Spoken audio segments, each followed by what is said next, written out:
Hey everyone, and welcome back to Timeless. Today we are going to be going over some of our matches from the tournament last weekend. I did get a chance to record them, but I didn't give commentary at the time, so we're going to be going over our mirror matches in post, specifically because I played the mirror twice and we went 4-0 in it. So I want to go over those games. I want to talk about the decision points there, and hopefully teach you how to win your mirror match games when you're playing Energy in Timeless. So the version of the deck that I played in the tournament is what I'm showing here. It's a little different than previous versions, but overall pretty much the same thing. There are slight changes to make the deck a little bit better against unfair decks. In game one, we've moved some of the Thought Seizes into the main deck, even though I said that might not be the best idea in other metagames. We also pushed out the sideboard a little bit. We're up to a whole 8 discard spells between the 4 Thought Seizes and the 4 Peddlers, with 2-2 split in the main and the sideboard, 4 Deafening Silences, and we're also playing Disruptor Flute over some other sideboard cards. Notably, we've taken cards like Surgical Extraction out of the sideboard to make room for this, just because there's not much of Shifting Woodland decks in the meta right now where I feel like I need Surgical Extraction. And we also took out things like Prismatic Ending because I really didn't feel like that was needed in the meta either. And we have a nice, focused, streamlined sideboard that can take down Show and Tell, Belcher, Jetstorm, and the unfair decks of the format, while also being able to do the very bare minimum of sideboarding against creature decks. Against creature decks, you're going to take these Thought Seizes out and put the swords in. And that's all the sideboarding you're going to do. Against some creature decks, you're also going to bring the hearse in as well. But that is one downside of this current deck construction, is that this deck is quite warped to beat unfair decks, and that's something I meant to mention in the recap video, the last one, and I forgot. I even said I would mention it, but there's 2 ways to build Energy right now. There is my version of Mardu Energy, and then there's this version. Now, when I registered my version, I was really hoping to dodge this matchup, and thankfully 0 people registered this version of the deck. So this version here, leveraging Flage, the One Ring, and being really greedy, really aggro, and really greedy with the card advantage, the recursion, extra removal spells, this is pretty terrible against unfair decks. Like if somebody goes ahead and turn 1 combos you, what are you going to do? You don't have Thoughtseize and discard to be proactive against them. All you can do is really jam a Deafening Silence and hope and pray that it is good enough to get you through those matchups. So the deck building philosophy with this version of Energy is saying, okay, we're going to lose some percentage points against those unfair decks, but we're going to be able to beat the crap out of Mardu because we're going to play 4 Flage and 4 copies of the One Ring, and those are difficult cards for the Mardu deck to answer. The only answers that Mardu has for One Ring, other than Static Prison, is discard, which discard is usually not good in this matchup, right? So it puts Mardu in a really tough spot, and it really preys on that deck. So if you're thinking about what version you want to play at the metagame challenge this weekend, maybe see what people are registering. If people are more registering unfair decks, go at Mardu. If people are mostly playing creature decks, then go ahead and play the One Ring. The One Ring is absolutely fantastic. And if one player has the ring in their deck and the other doesn't, and you're playing somewhat similar energy packages, the One Ring player is going to win. It is an incredibly powerful card. Just wanted to point that out really quick. Everybody at the tournament did play Mardu. We all played either the exact version that I was playing or my old version that I had a sideboard guide for. The 4 of us were playing only those 2 deck lists exactly. So we do have the recording up here. I'm gonna be watching the recording. No better way to do this. I'm recording my own recording, which feels kind of silly, but let's go ahead and watch this together and talk about the gameplay patterns. We did have a lot of interesting decisions to make during this matchup, especially this opening mulligan and sequencing decision. So let's talk about it. So here we're going to be on the play, which is awesome, and we're going to get a really awesome hand here. Get a loaded hand, right? We got Guided Souls, Ocelot, Pride. Fantastic to see these together. We get our Goblin Bombardment, and we get Static Prison as well. This is an obvious keep. It's just the question of how do we want to sequence this. We know that this is an energy mirror because this tournament is open deck list. And I also know my opponent's exact deck list and, my deck list with the sideboard guide, so I know it very, very well, and I know how the deck plays very, very well. So there's going to be a lot of skill expression here. So I thought for a while in my head, obviously not talking out loud, and I'm playing this Surveil land first, which is an interesting decision, right? Why would I ever do that? I have 2 1-drops in my hand. Generally, you want to get your energy 1-drops out on the board as proactively as possible when you're on the play, right? Here's my thinking. We're in a mirror match. My opponent is also going to be able to spam creatures on the board. They're also probably going to be able to gain a bunch of life. My on the play advantage doesn't necessarily matter for the sake of just getting my creatures in play first, unless I had a Ragavan in my hand, right? The Guide of Souls and Ocelot Pride, I can play them on turn 2 or even turn 3 and get a roughly equal amount of value out of them. What I am thinking about is my opponent's removal spells and my opponent's ability to actually impact the board and interact with the board here. So if I were to just play Guide of Souls on turn 1, pass to my opponent Swords to Plowshares it, then we didn't accomplish anything. We obviously got a removal spell out of their hand, but then I lost my Guide of Souls 2 combo with the Ocelot Pride. However, if we take our time, we could get a lot more value. If we play Guide of Souls and Ocelot Pride in the same turn, my opponent is less likely to interrupt them with a removal spell in between, and we're more likely to get at least one trigger. One life gain trigger, which would get us one extra cat off of the Ocelot Pride, right? That's better than nothing. What we could also do is even play the Goblin Bombardment before we play either of these creatures, and we can use the Goblin Bombardment to profit off of our opponent's removal spells. With no Goblin Bombardment in play, removal spells are an even trade, right? Our opponent spends 1 mana and 1 card on a Swords to Plowshares. We lose 1 mana and 1 card. Straight up. But if we've Goblin Bombardment in play, they spend a mana with 1 card, we spend a mana 1 card, but we get 1 damage ping out of it. And that ping can kill an important creature, like an Ocelot Pride, an Amped Raptor, or an Orcish Bowmasters on the board, right?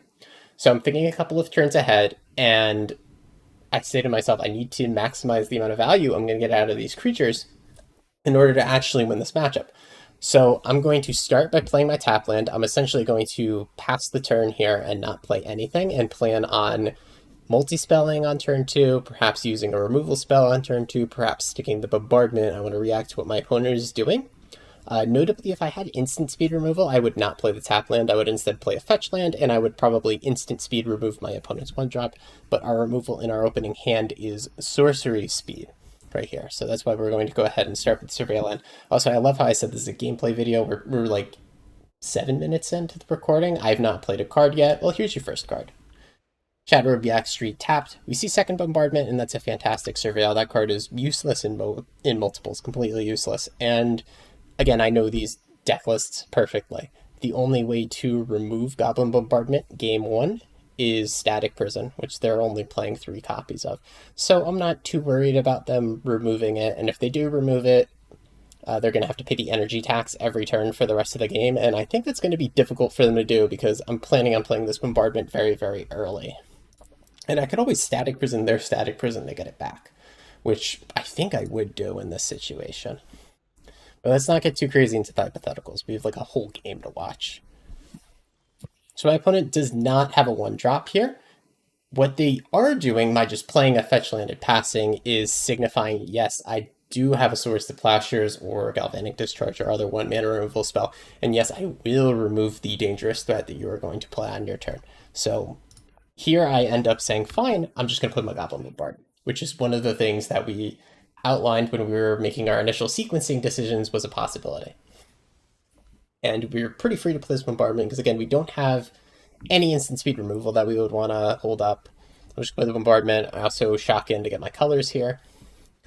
So next time we fetch, we can just probably get a basic Plains or even a basic Swamp off the Marsh Flats.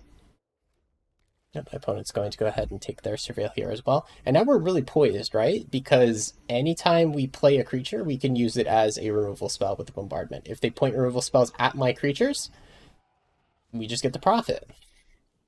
So my opponent just jams a Raptor here. The reason they would do this is to like get ahead on board. They say, oh, my opponent probably has a slow draw. Let me go ahead and get ahead on board. Generally, I say don't play Amped Raptor when there's an open board and you don't have targets for removal. But in a situation like this where you think your opponent might be stumbling and you want to get the pressure on, you can go ahead and do that. But they don't know we're not stumbling. We actually have 1-drops and an Amped Raptor in hand. We're just like waiting for them to flinch first, essentially. And then we get like super, super rewarded for being patient. Like this is very lucky that we drew this card. So now we have like a perfect thing to play this turn. Now we can just go ahead, fetch up that basic Plains, and then go Guide Pride. My opponent's tapped out on removal, so we're gonna get all those triggers, and we're gonna run home laughing. And we're gonna guarantee to make a cat. We could turn that cat token into a removal spell using Goblin Bombardment. so we could just go ahead and shoot their Amped Raptor. We got very much rewarded for our initial sequencing decision here, but even if we didn't draw that extra Guide of Souls, we still would have had like a really strong turn where we just play Guide plus Pride and then hold up one fetch land for a Surveil land. So now we're ridiculously ahead right now. Even if they start to remove our stuff, we're just going to go ahead and remove their stuff back, right? If they should have Swords to Plowshares, my Guide of Souls, their Amped Raptor is going to die here, and they're also going to lose some board presence. So I think my opponent ends up playing in a Johnny here, if I remember correctly. They do have a lot of decisions to make, and like the world is their oyster here. So they played a Johnny, which is a fine thing to play. I can remove it pretty easily with my bombardment by sacrificing two things.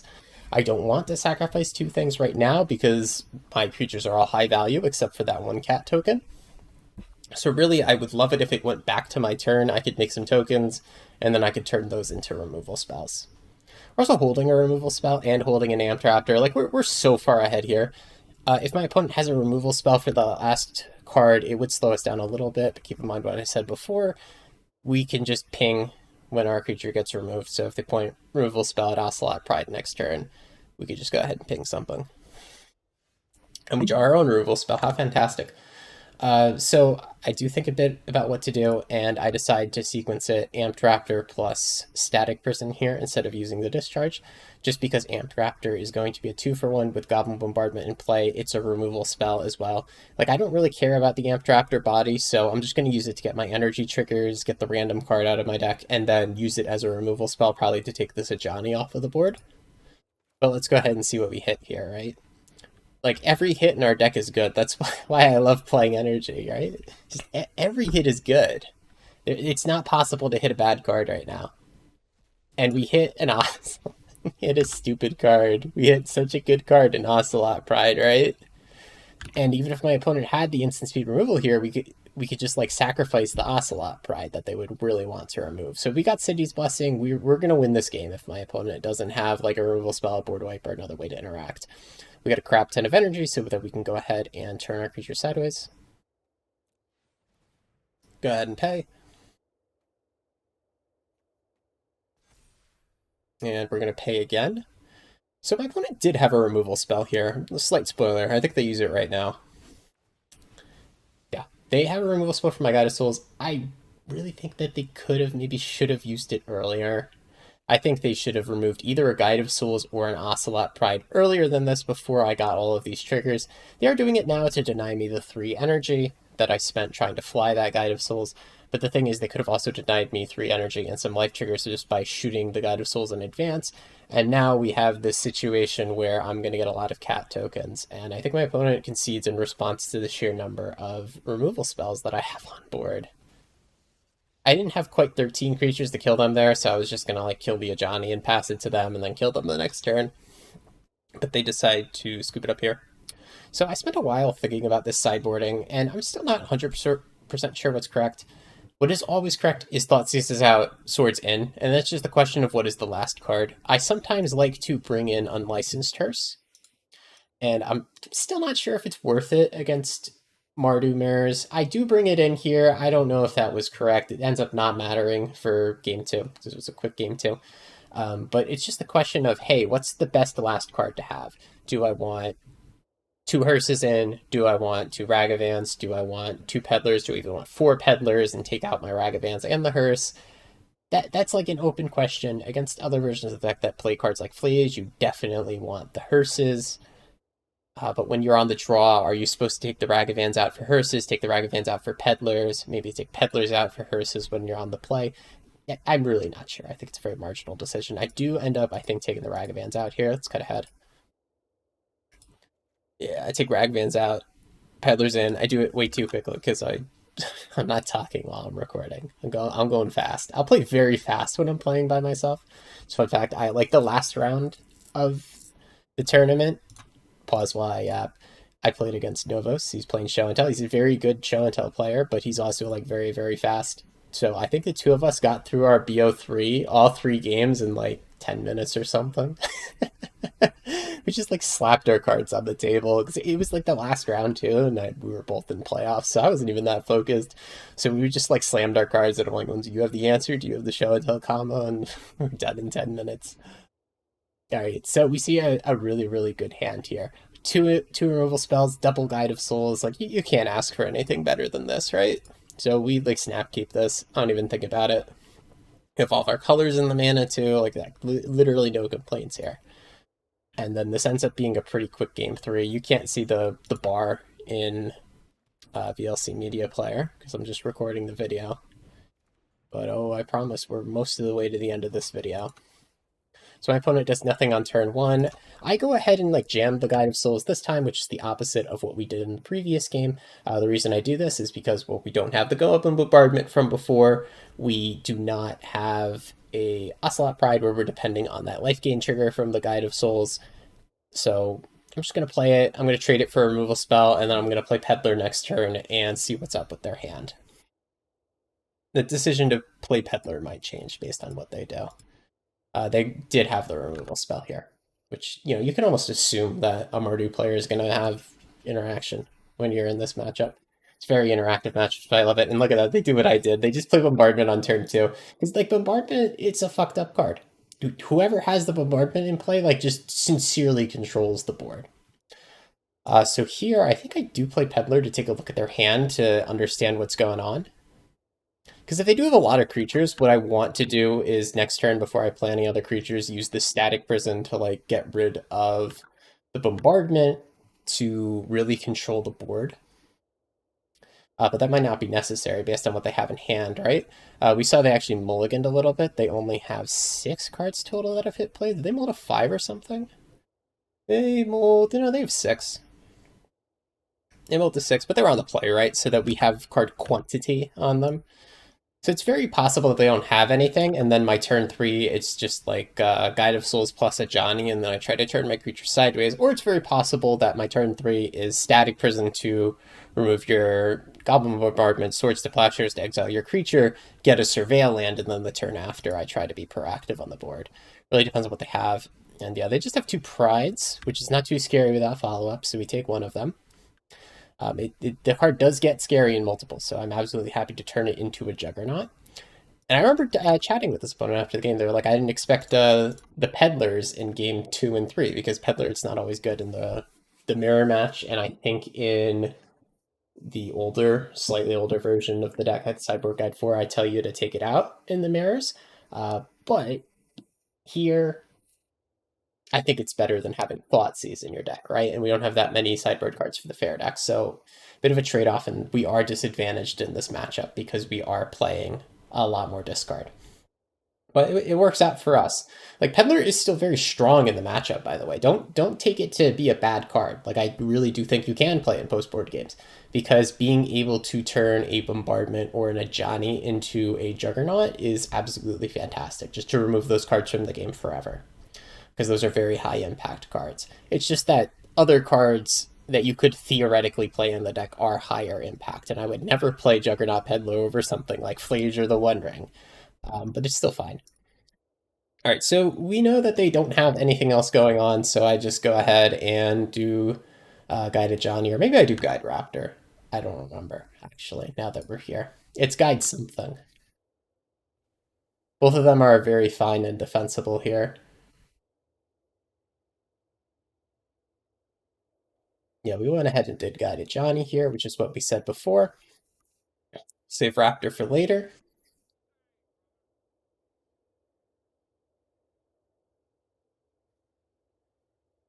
So what my opponent could do here is they could actually block this Juggernaut Peddler and kill it. They do 1 first strike damage and then use Goblin Bombardment to sack their Ocelot Pride to do the 2nd point of damage before normal damage goes through. But that's a trade I'm going to take every time. This Ocelot Pride is the one thing they have going for them. It's their way back into the game. If they could do something like play a Guide of Souls and get a life gain trigger and start using those cat tokens for Bombardment, that's how they win the game, right? So I'm going to give my opponent the opportunity to make a mistaken trade here. If they trade, it's a total mistake. Never trade here. Yep, and they just take the damage, so I'll take my 2 damage. My opponent is able to have a Juggernaut hit play. I think they just drew a bunch of hot air here. They just drew more lands. So that's why this game was pretty quick. They could just play a Juggernaut, and then I think I just like play my Raptor, get lucky with the hit, and they scoop. Like, oh no, it was a bombardment draw, right? They scooped to this.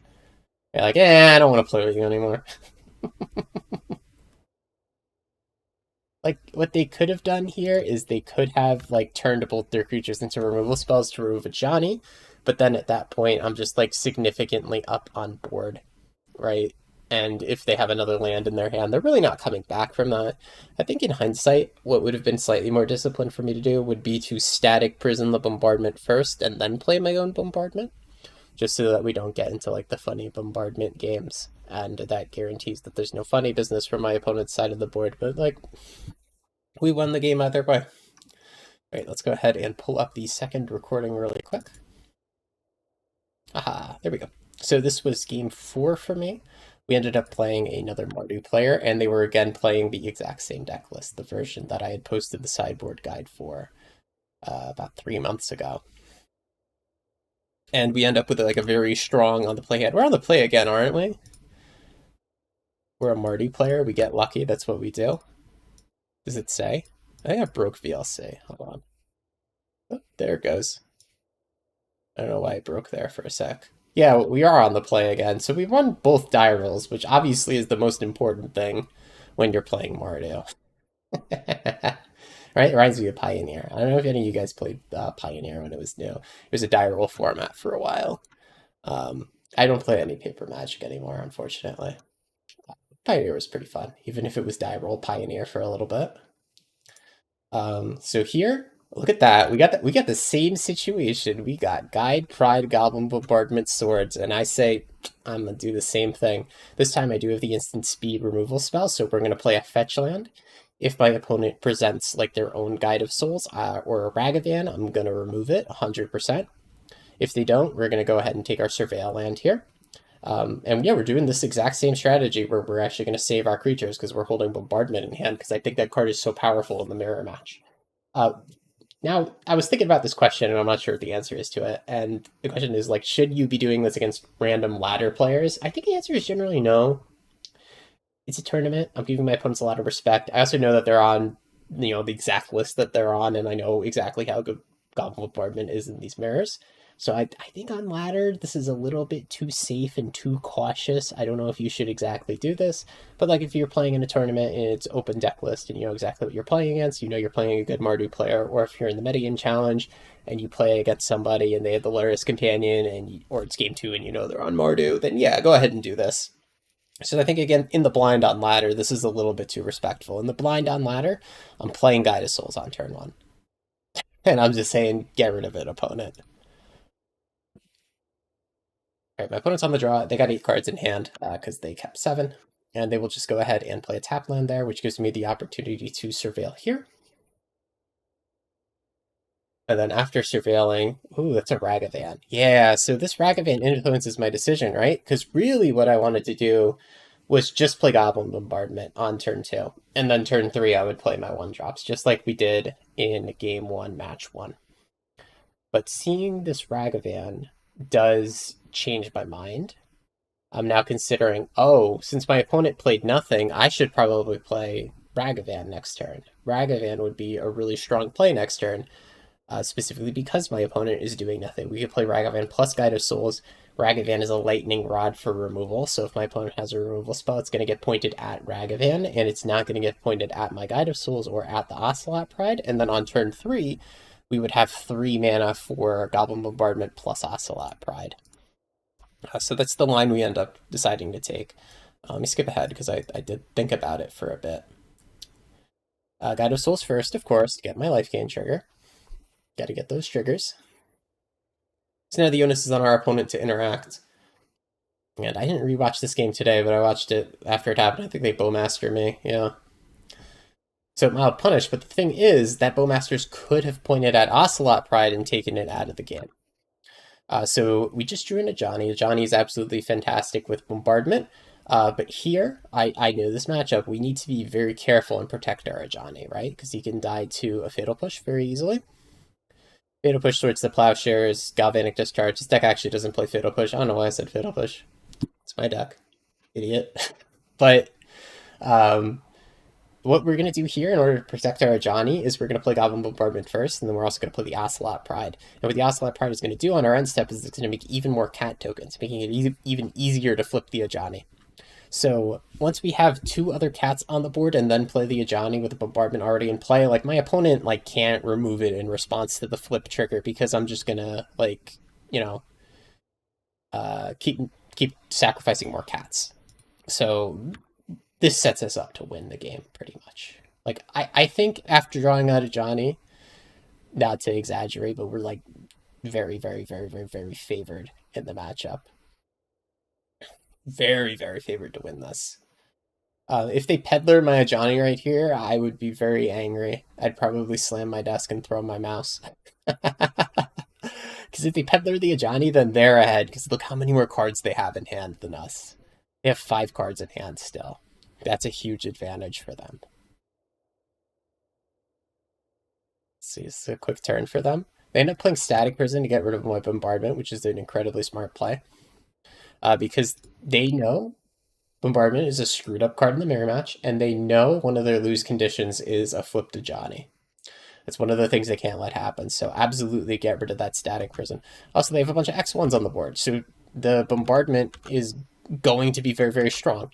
Now, yet again, Mardu player here, I always get lucky.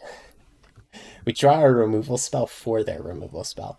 So we can prison their prison and then win the game with a Johnny right here. Or we can do Swords to Plowshares plus a Johnny. I see absolutely no reason to play Swords to Plowshares when we have the ability to just use Goblin Bombardment as a removal spell instead because all of their creatures are X1s. I said to just go to combat and whack my opponent first because they're completely tapped out. I just gave myself a little bit more time to think about my decision here. They're completely tapped out. If they weren't tapped out, this is not the correct sequencing. The correct sequencing would be starting with Static Prison, hit their Static Prison to get the Bombardment back. But since they're tapped out, I don't need to think about the sequencing. Go ahead, kill the Ragavan here, flip the Ajani, pick another cat. Do I plus here or do I zero? I don't remember. I zero. Okay. Zero, we're just going to kill our opponent quickly. That's fine. There is definitely arguments to plus. Oh, I know why I didn't plus. It's because they have 2 energy in play. So the reason you would plus a Johnny in this spot instead of zeroing is in case your opponent has a Lightning Bolt style removal spell, which would be Galvanic Discharge in this deck, you get to 5 loyalty instead of 3. But my opponent has 2 energy floating, so they would have 5 energy. There's no point in me plussing here. Also, we have the City's Blessing, so we're going to be copying up this token, which is very strong. Stupidly strong. Look at this end of turn trigger. Come on, that's bullshit. It's bullshit, and I know it, right? Oh my god.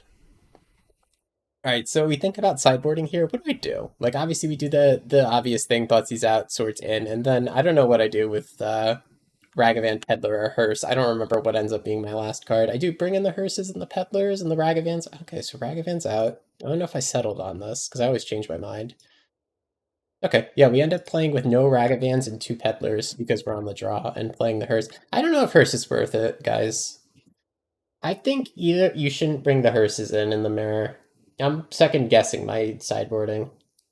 Like, obviously bring the Hearses in if they're playing Flage in the deck, but if they're playing this exact version of the list where Hearse is really only good against Luris and that, like, 1 copy of Nightmare, probably don't play Hearses.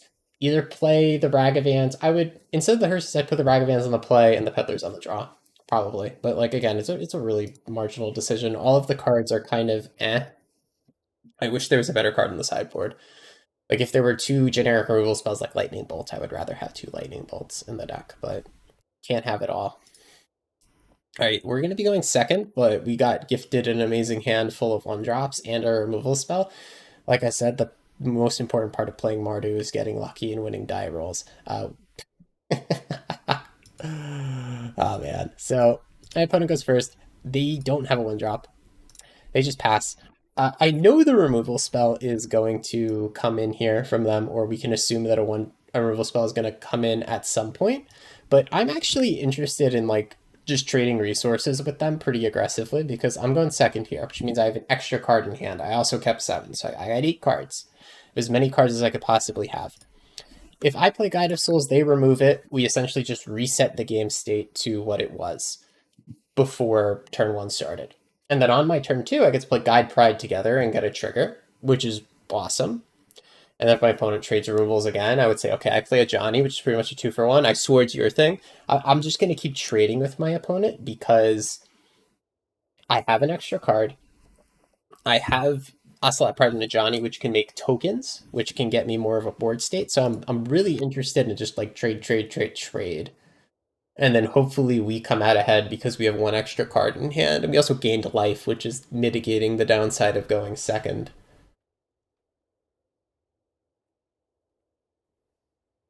Okay, they just slam in a Johnny here. We're going to be very respectful of that Ajani and just immediately torch it with a Swords to Plowshares. And with our extra mana, we can play an Ocelot Pride. We could ignore our opponent and go like Guide and Pride, but one of your lose conditions in the energy mirror is the bombardment flipping a Johnny. You have to be very respectful of it. So we're going to want to take out a Johnny with a Swords to Plowshares here. So we're going to play the Guide, or excuse me, play the Pride, then hold up Swords mana. We don't need to kill a Johnny right away, because in order to flip a Johnny, my opponent needs to play a bombardment and sacrifice something, or use their own removal spell pointed at something. I want my opponent to commit to that first before I actually use the Swords to Plowshares to hit the Johnny here. And would you look at that? There's your bombardment. Instantly fetch, we're going to get black-white land here, so that we play our Bowmaster.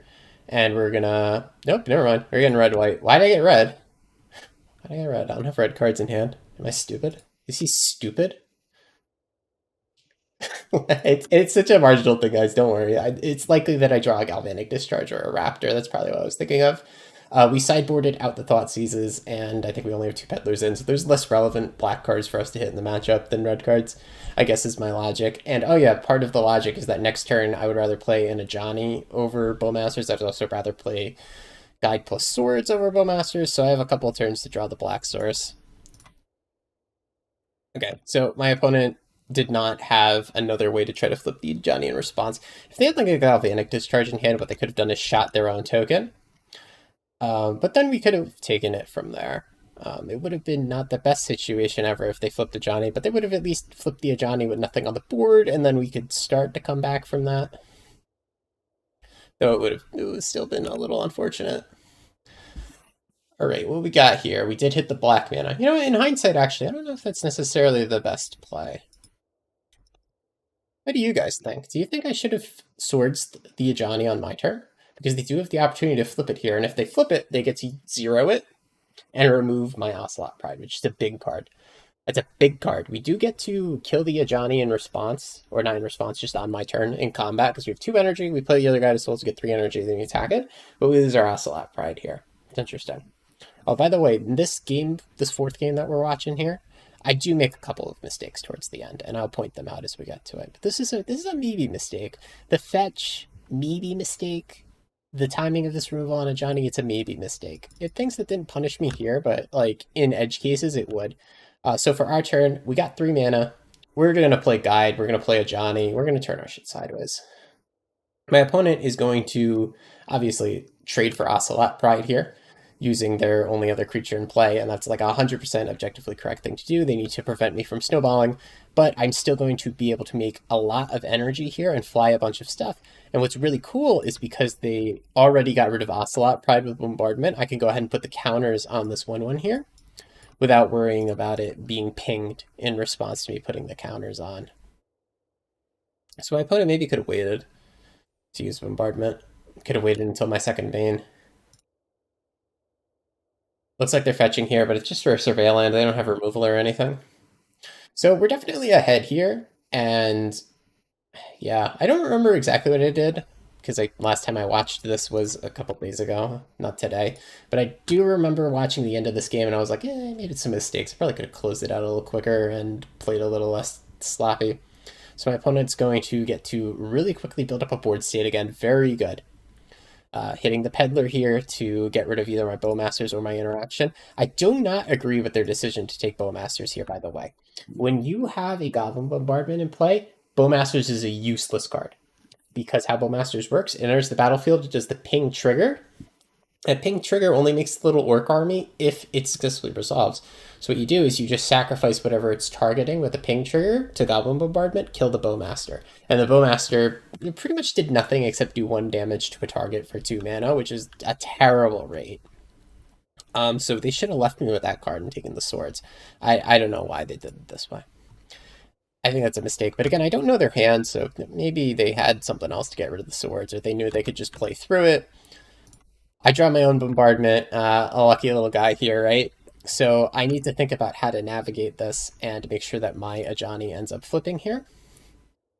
So what I do is I play Goblin Bombardment earlier. What I could have done is I could have used swords first, like Swords the Guide of Souls, to take away some of their pings before I play Bombardment. But here we're putting Bombardment on the stack. They can choose to double ping the Ajani here, and then they don't. They don't do it right away, at least. They're waiting for me to sacrifice a cat. So now we're in a state of awkward timing. I made it awkward by not using my swords before. We ended up in this weird Goblin Bombardment mirror status. I'm just going to go ahead and attack with my creatures because I know this attack is pretty free, and now I want to try to flip my Ajani. And I don't know how to do that safely, right? Because my opponent will just sacrifice 2 creatures to kill the Ajani if I try to flip it. So I'm in a pickle, and I don't know what to do here. And I end up just passing, which I think is the correct disciplined play, but I'm not sure if I'm going to be honest with you. My opponent gets a trigger here on their Ocelot Pride, and they're ready to do some Guide Pride shenanigans. And they're going to go to combat. So the objectively correct way to play this is, I knew this in my head too, I just made a mistake with the Arena UI, is to, after combat's second main phase, I have to ping their Ocelot Pride with Goblin Bombardment.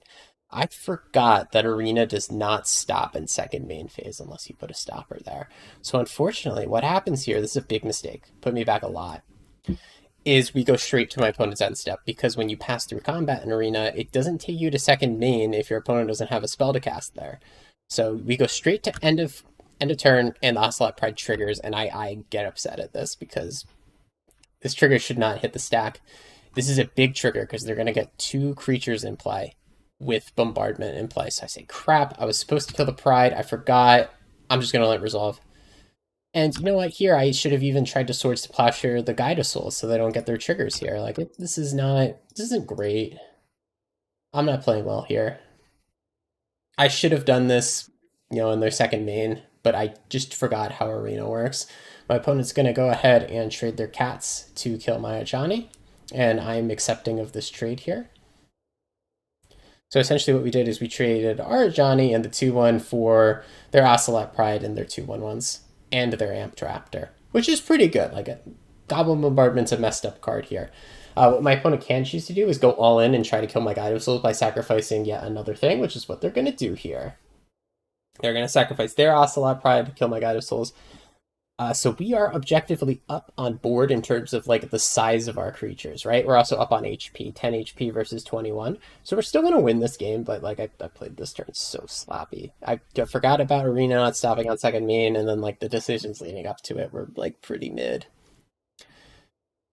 But we're a lucky son of a bitches here. We're energy players, so like our mistakes don't matter. We just win anyway. We're gonna Swords the Lurrus and just play this Harris. Actually, what's in their graveyard? How much do I even need to Swords Lurrus? Hey, me in the past. Look at the graveyard. Hey, look. Okay, whatever. I need to know what's in their graveyard so I can figure out. Oh, there we go. Now we're looking at it. Okay. Oh yeah, I made a mistake with this too. Now I remember. I exiled the wrong things with Harris. I didn't think about it. So they have 3 creatures in their graveyard, right? So I say, okay, you know what? I'm going to get rid of the Ocelot Pride because, if they play that off of Laris, that's bad. And then I'm going to get rid of the Amtraptor too, right? Just because it makes energy. But I really should have gotten rid of Ragavan because I forgot that they could just dash Ragavan off of Laris. Forgot. And they dash Ragavan and like they have the opportunity to hit something. Yeah. Yeah, like watch this play. Resolve. Right. I'm like mad at myself that I'm not like hitting the right cards here. I'm playing so sloppy. These are all mistakes. I should have hit the Ragavan because I should have realized that one of my opponent's outs is to dash this Ragavan and hit me. It's bad. It's bad. I should have just let them have an Amtraptor. I don't know why I didn't. So my opponent's going to hit me here, and then I have the choice. I have a Swords of Plowshares. I can remove something. I can remove either Juggernaut Peddler or remove the Ragavan. What sucks here is I kind of have to remove the Juggernaut Peddler because I put myself in a situation where I'm trying to win the game next turn because my opponent's down to 5 life and I have 6 power worth of creatures in Platypus Bombardment, right? I'm trying to get them to 0. So here I have to go all in. And I say I'm going to Swords to Plowshares, the Juggernaut Peddler, and I'm hoping that Ragavan doesn't hit anything that gets them back into the game like a removal spell. Because I know I have lethal on board, because they only go to 7 off of this life gain here. 6 damage plus Goblin Bombardment pings is lethal. So they go to 7. We still have lethal on board. They have to hit something with Ragavan. And they end up finding nothing, thankfully.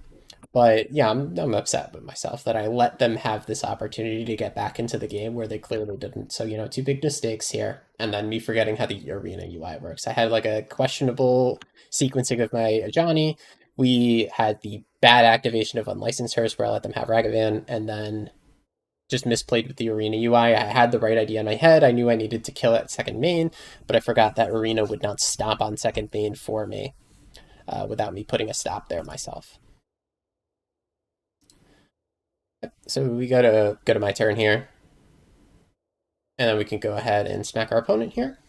So we have like lethal no matter what though, which is really convenient here. Because like let's say they remove my cat here. I would still be able to ping my opponent for 1, take them to 6, hit them for 3 with Guide of Souls, which would take them to 3. Sacrifice the Guide of Souls, 2 Goblin Bombardment takes them to 2. And then I play Juggernaut, Peddler, Crew, Hearse. That's 2 more creatures for 2 more pings. So we do have lethal no matter what, thank God, right? We lethal no matter what. Right? I made it harder on myself than I wanted to. We made some mistakes that game, but hey. We still won both of our mirror matches, and we won both of them 2-0. So 2-0, 4-0 in the mirrors. Hope you guys enjoyed this little analysis. They were 2 quick games, so the analysis itself was very quick. We're up to 42 minutes, which is longer than I would think, because I'll tell you the length of these recordings was 8 minutes and 11 minutes. So I managed to more than double it by yapping. So hopefully you guys found this insightful and liked the gameplay, and best of luck to you if you're going to play this deck in the metagame challenge. It's what I'm going to be playing. It's still what I recommend.